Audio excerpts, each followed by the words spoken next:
Big hedge funds और hype machines. कभी आपने टाइगर ग्लोबल या सिकोया कैपिटल के बारे में सुना है? इन हेज फंड्स के बहुत बड़े ऑफिसेज हैं इंडिया में। But wait a minute, India में हेज फंड्स अलाउड भी हैं कि नहीं? तो ये लोग कौन सा गेम खेल रहे हैं, आइए देखते हैं। अब आपको लगता है कि ये तो बहुत बड़े प्लेयर्स हैं, ये बहुत वाइजली इन्वेस्ट करते होंगे, पर नहीं, ये खेल रहे हैं प्राइवेट इक्विटी का गेम। ये क्या करते हैं? ये अपना पैसा डालते हैं स्टार्टअप्स में, प्राइवेट कंपनीज में, उनकी इनिशियल स्टेजेस में। पहले जमाने में हेज फंड्स पैसा कैसे कमाते थे? वो कमाते थे लो वॉलेटिलिटी स्टॉक्स को चुनकर, जिनमें हाई अल्फा रिटर्न मिलता था। पर पिछले 10 सालों में जब से इन लो कॉस्ट ETFs का जन्म हुआ है, तब से इनका इजी मनी बनना बंद हो चुका है। So these hedge funds pivoted hard to private equity investments. अब आता है IPO ट्रैप। इन्होंने स्टार्टअप्स में इन्वेस्ट करा डर्ट चीप वैल्यूएशंस पर।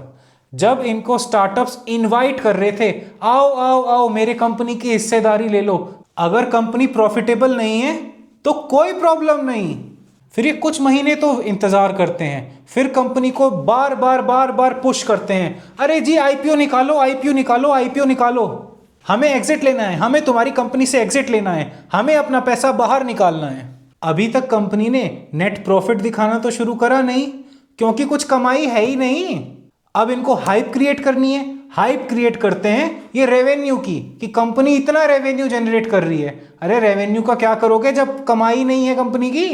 अब इतनी हाइप क्रिएट करी जाती है ये नोविस इन्वेस्टर्स को अपनी तरफ अट्रैक्ट करने के लिए। आ जाओ, हम तो बहुत बड़ी कंपनी है, हमारा तो बहुत बड़ा रेवेन्यू है। कमाई का मत पूछना हमसे, कमाई कितनी होती है हमारी कंपनी की, रेवेन्यू बहुत ज़्यादा है बस। अब शुरू होती है डंप स्कीम। जैसे ही IPO पॉप होता है, वैसे ये लोग अपने शेयर्स रिटेल इन्वेस्टर्स के ऊपर डंप कर देते हैं। इनको गेन मिलता है 100x, 200x, इवन 500x का, और रिटेल इन्वेस्टर्स होल्ड करके बैठे रह जाते हैं वर्थलेस स्टॉक।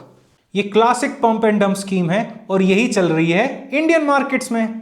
तो कृपया करके stop falling for this over hyped IPOs। अपना रिसर्च कीजिए कंपनी के पीछे और इनके ट्रैप्स में फंसने से बचें, अपना हार्ड अर्न्ड मनी बचाएं।